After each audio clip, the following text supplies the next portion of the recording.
You're entering the MSP Zone, a podcast for the managed services community, covering news, analysis, and interviews from around the globe. Elevate your MSP game by staying in the MSP Zone. And now, your host, Charles Weaver.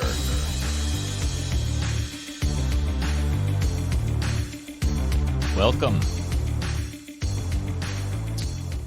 This is going to be a follow-up episode of MSP Zone from the previous episode where we talked about who are the hackers really targeting. And in that episode, you can go listen to it for yourself. It's worth listening to. But we talked about, kind of the real motives of the hackers and who they ideally want to find out in the cyber battlefield. And I presented in that episode my opinion, backed up by, I think, ample evidence, that the average cyber criminal, cyber gang member, whatever they call themselves, don't want to face off, don't want to square off against a legitimate MSP. I mean, they say they do. They say they do. And the press echoes and promotes that theory. I don't think I've ever seen anybody actually interview a cyber criminal and say, who is it that you really are targeting? And they actually articulated, we're looking for MSPs. Now, in some ways, you don't have to have them say that for the record, but because you might say, well, isn't it obvious they're targeting MSPs? Isn't that enough evidence of their intent? No, and that's why I'm making this episode as a follow-up to that earlier episode, because I don't think that that's necessarily true, or it's very easy to glean that from behavior of the cyber criminals. And I'm going to go through what my evidence is, and I do have some evidence, and I must apologize in the beginning here because, if I'm a little fired up about this point, it's because as soon as I had issued that, we posted that podcast episode of who the hackers are really targeting, I saw this article, and I'll be damned, isn't it?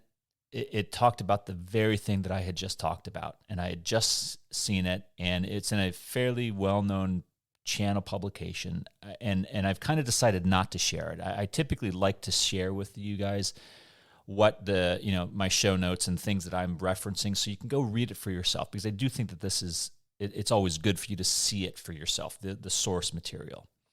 In this case, I'm not going to do it, because I'm going to talk about some things, and I might use some grown-up words here and there, but I'm going to talk about this in a way that supports my earlier thesis that it's not really the MSPs that are being targeted. And I'm going to rephrase that even to say it's not the MSPs that are actually getting breached. It's somebody else. It's another group. And this article, if not proves it, it's a very good indicator that what I said is true. So let's dive right in. I am talking, just to take my word for it, I am talking about a real article. If you really want to take a look at it, you can go out there on your own and probably search it and find it for yourself. I'm not going to read anything verbatim. You probably could do some searching out there and find it after, I talk about it. But I don't want to make the article, and I don't want to make the company that is quoted in the article, and nor do I want to make the publishers of that publication the source here or the issue. They're not the issue. I mean, I suppose maybe they are. But I don't want any particular organization to take away from the fact that this is a much larger issue. That is my point. And if you haven't listened to the previous episode, Who Are the Hackers Really Targeting, maybe stop now, go back and listen to that, and then follow up and pick it up here, because that's going to help as a segue into this. So I do the episode that I just referenced. It's published, or it's about to be published, and then someone sends me an article, and the article basically says, hey, look, the MSPs are really, they got a target on their backs. The MSPs really, they're like on the top 10 list, right? If this is the FBI's top 10 list, the MSP would be the at the top. Of course, this would be the ransomware gang's top 10 list, of course. And that's what the article said. And the article goes on to say, provide some seemingly credible evidence that MSPs hold a lot of customer data, which is true. That the MSPs, through the use of some of the technologies they use, present a unique vector of attack that makes it easier for the cyber attacker to gain access to not one but multiple entities, which is true. And lastly, that the MSP isn't necessarily the one that is the end objective, the end goal of the cyber attacker. It's the managed services customer. The customer is the one that they're trying to lock up, encrypt their data, hold for ransom, and generate revenue from. Also a true statement. But the article that I'm talking about, in its title, says the MSPs are the target. The MSPs are the ones that really have the targets painted on their back in bright neon. It's so unavoidable. It's so clear. Everybody knows it. That's the gist of the article. And so I read the article and say, okay, wow, this is not necessarily new, not necessarily groundbreaking, but nevertheless, there yet another publication's talking about this. So I read further and I look down and I say, wow, they actually have a company quoted in the piece. And I don't know if they actually say that they're an MSP. I think they heavily insinuate. The whole piece is about MSPs, and then so the only company that they really reference as an example is a provider who apparently got either they got breached, or I think their customer got breached. Their customer got breached, I think,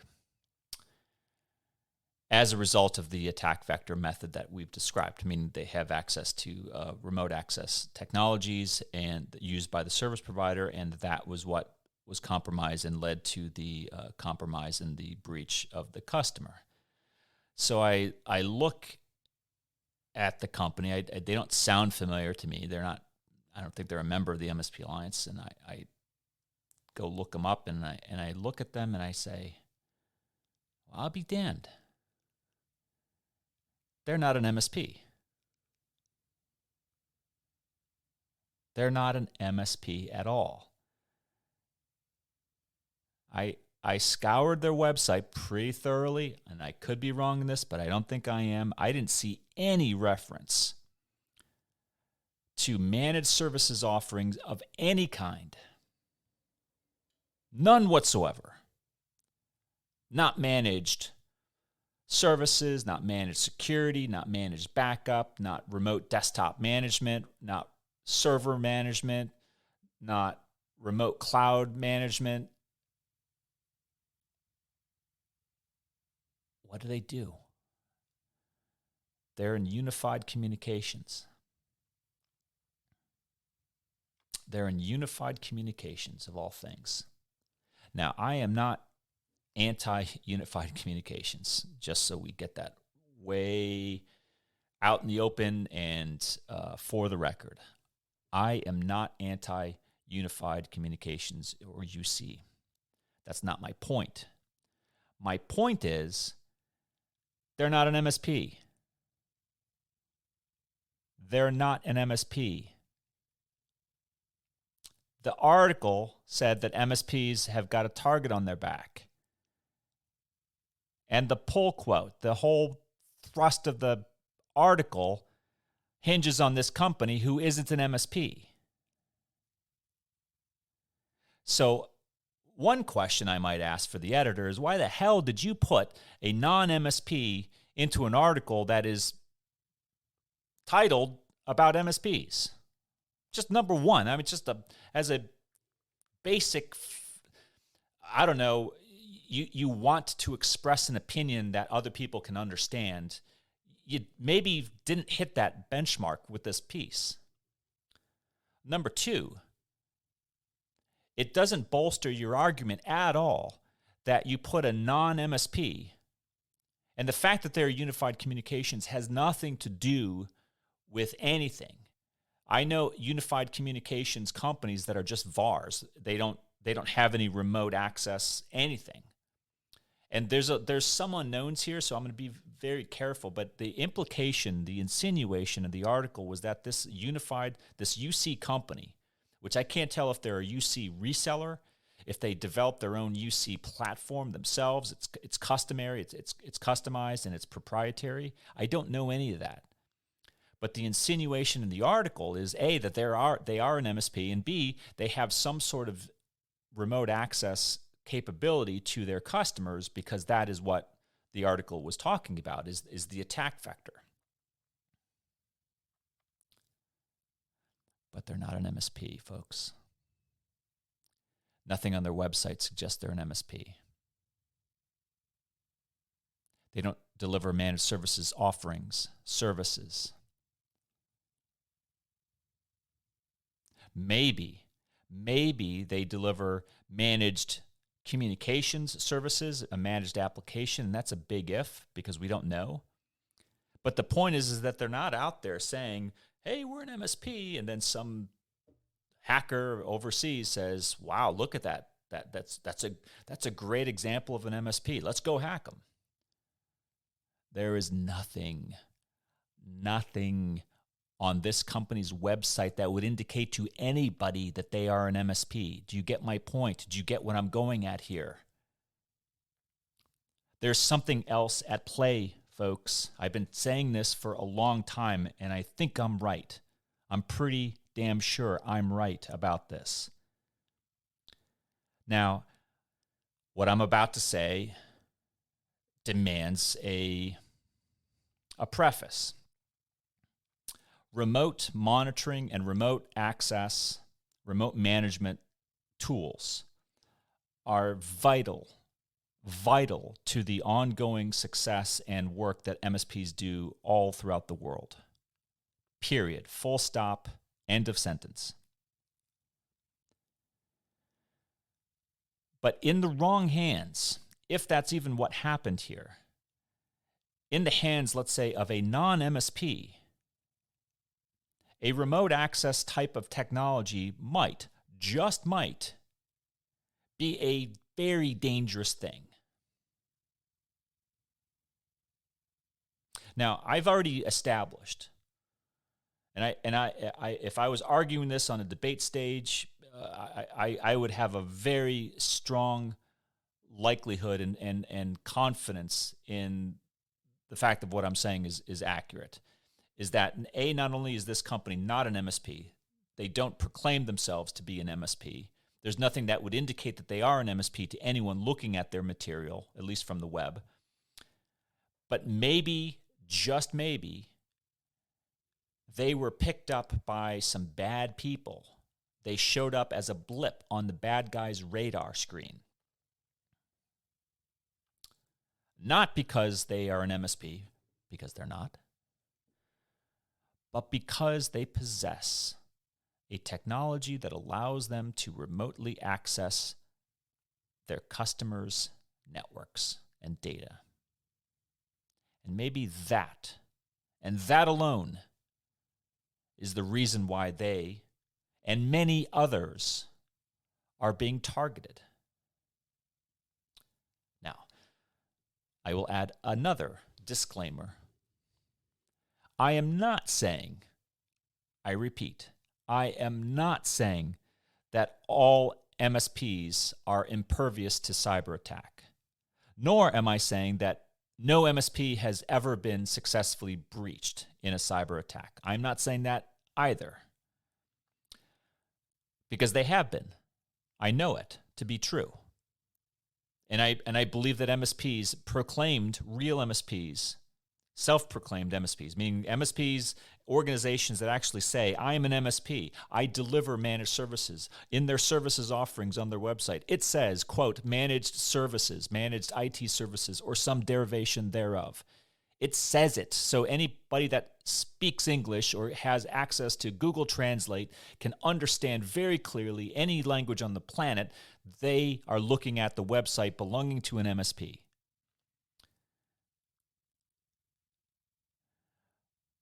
But my theory is that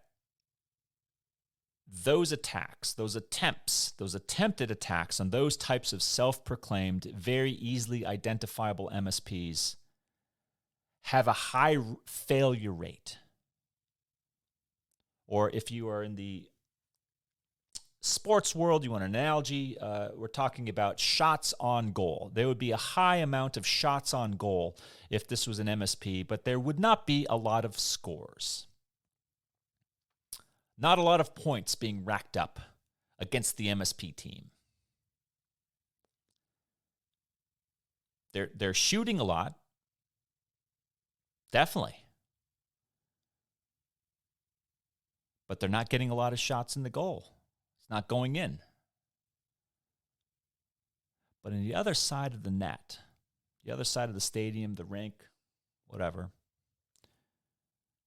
the non-MSPs, they are getting a lot of shots that go into the goal. A lot of points are being put onto the board against those types of companies. Now, I hope you guys are staying with me on this, because you might be thinking, why the hell is he spending so much time on this topic? Well, a couple of reasons. Number one, as I've stated previously, I have believed, I continue to believe, and I will probably for the foreseeable future, maybe forever, always believe that it's far safer for you as an organization to be using a real MSP than to be out on your own. The exception to that rule is if you are a three-letter agency in the United States with limitless budget and resources and tools and people that you can conscript and apply to the defense of that network or the thing that you protect. Or you are a very, very, very large bank or large publicly traded company or something like that. And even those guys outsource. Unless you're one of those entities, and even they have exceptions, you're better off using an MSP than not, meaning having internal resources sufficient to be able to maintain and manage your own IT is a very, very rare thing on planet Earth these days. And it is becoming increasingly more rare and uncommon. So it is important to get back to the question of why is he spending so much time on this topic. It's important for us to understand whether MSPs really are the cause of these breaches or whether it is the non-MSP, this UC provider that I mentioned before, or a VAR that just happens to do maybe some break fix work, some billable time and materials, but they're not an MSP, despite what they think they are, despite what they went to a conference that talked about managed services, despite the fact that they paid $150 for some drop-down certification that they self-certified in about 5 seconds, and they have some seal that says, oh, I'm an MSP.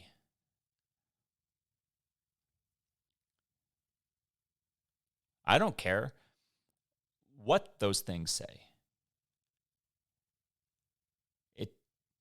It doesn't mean that they're an MSP, and it doesn't mean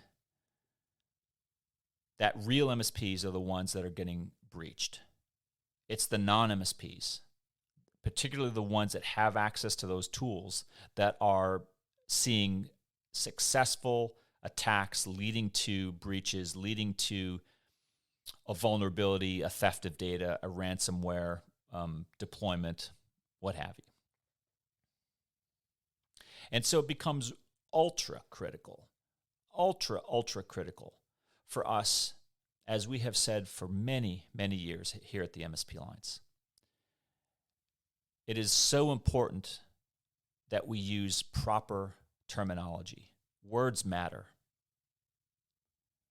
And I can't think of a better example than when you read an article, especially one from a channel magazine that ought to know better, saying that MSPs are at risk, and then the case study in that article is none other than a UC provider that probably doesn't deliver any managed services whatsoever. I would say it's about time that the MSPs rise up and say to everybody who calls themselves an MSP but really isn't, to knock it off. If I was an MSP and I came across this article, I'd tell this guy, I don't want you calling yourself an MSP. It's people like you that are raising my cyber insurance rates. It's companies like yours that are causing MSPs like me to get unfairly targeted by people who think that we operate in the same way that you over there as a VAR, break-fix, UC, whatever it is that they are, that there's some sort of correlation in how those two organizations operate. And there isn't. I guarantee you there isn't. I don't know anything about this company, but I do know what real MSPs, I know what verified, certified, audited MSPs look like. And they've got good standards. They've got good policies. They're not perfect. I'm not saying they're perfect. I'm not saying that they're impenetrable. I'm not saying any of that. But I am saying that they have layered multiple layers of defense, redundancies, business resiliency, business continuity, controls and policies in place, being tested all the time. The real MSPs care about this stuff. And I'm not saying that this UC company doesn't care. I don't know if they care or not, to be honest. But I can tell you, speaking personally, that I'm sick and tired of the people that ought to know better lumping in these non-MSPs into the MSP bucket. So I'm going to make an official request. Cut it out. Stop it. Because next time I'm not going to do you a favor and withhold your name. I'm going to call it out and I'm going to publish it and I'm going to tell you, you're doing this profession a disservice.